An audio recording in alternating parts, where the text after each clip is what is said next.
नौकरानी है कि तू जैसे चाहे लिखबा वो कहानी है। अरे बोला हम मेहर है तोहार कि नौकरानी है कि तू जैसे चाहे लिखबा वो कहानी है। हर साल देवा घर जाला अकेले असहम हो जाए। हर साल देवा घर जाला अकेले असहम हो जाए। भाई खाली झूठ बोले असंख्य बोला ले जाई तो पर साल पहले रहा। बोलबम जय शिव बोलबम बोलबम बोलबम जय शिव बोलबम जय शिव।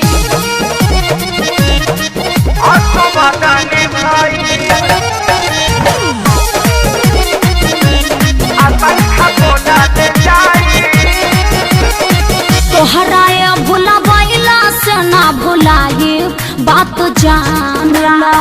हाँ न कहबा तबले खाना न खाए अब तू मानला। तोहरी गौरी लेनी हो दावा सुनाए धानिया बोले हाथ बहू दे सके ते बात परेशानिया हमेशा ये रहेला। हवा तू बहुत चालू तोहरा जाल में हम ना आए। हवा तू बहुत चालू तोहरा जाल में हम ना आए।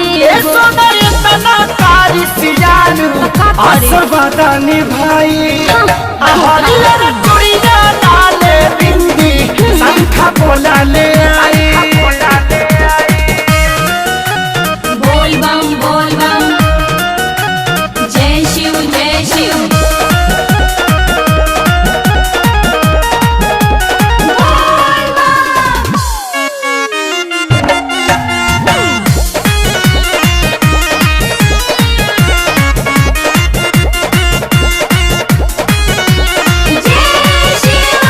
कहिया सोनू रहे तोहर मेरी ना बुझाया।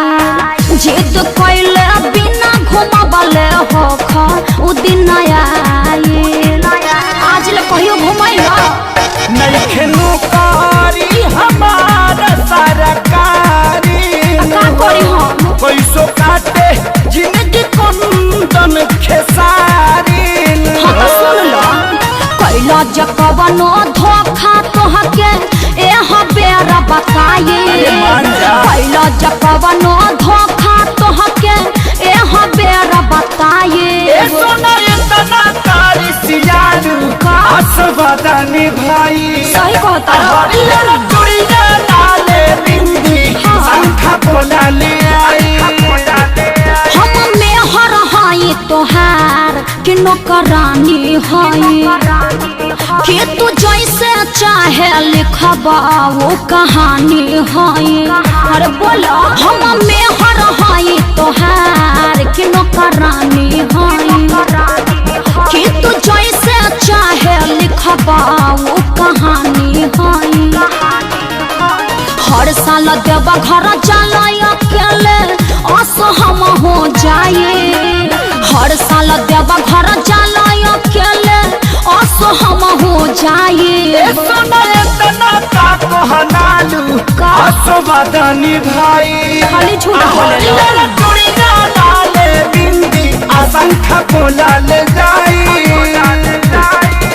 अच्छा ठीक है बाबू देख लेता नहीं।